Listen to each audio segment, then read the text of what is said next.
जनसुराज में उम्मीदवार कोई व्यक्ति प्रशांत किशोर या कोई व्यक्तियों का समूह पटना में बैठकर तय नहीं करेगा। जो साथी भी इस विचार को, इस प्रयास को समझकर इससे जुड़े हैं और जुड़कर इसको आगे बढ़ाने में अपना कंधा लगा रहे हैं, वही साथी मिलकर इसके उम्मीदवारों का चयन करेंगे। और उसी के तहत आप देख रहे हैं कि जनसुराज इस राज्य का पहला ऐसा दल है जिसने उम्मीदवारों की आवेदन की औपचारिक प्रक्रिया अभी शुरू कर रखी है।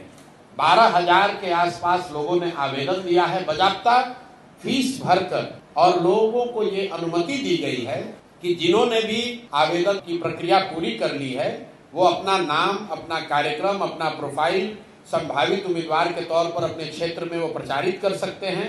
और अब जनसुराज की जो केंद्रीय चुनाव समिति है उस व्यवस्था के तहत अगले 4-5 महीनों में उन सभी साथियों का जो अपने आप को संभावित उम्मीदवार बता रहे हैं या जिन्होंने आवेदन दिया है उनका मूल्यांकन होगा।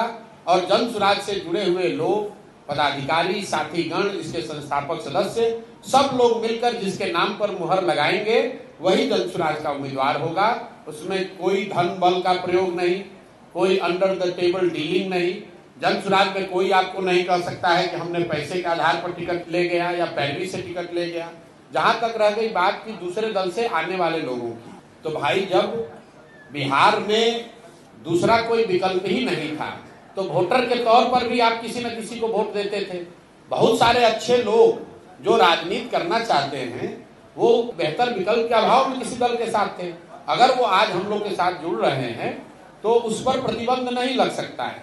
और इस पर व्यापक चर्चा हुई है जनसुराज में 2 बरस कि क्या हम लोग को प्रतिबंध लगा देना चाहिए कि दूसरे दल से आए हुए लोग इसमें चुनाव नहीं लड़ सकते हैं। और सामूहिक निर्णय यह है कि नहीं, प्रतिबंध नहीं लग सकता है, क्योंकि बहुत सारे अच्छे लोग दूसरे दलों में हैं जो कि आकर जनसुराज के प्लेटफॉर्म को मजबूत कर सकते हैं।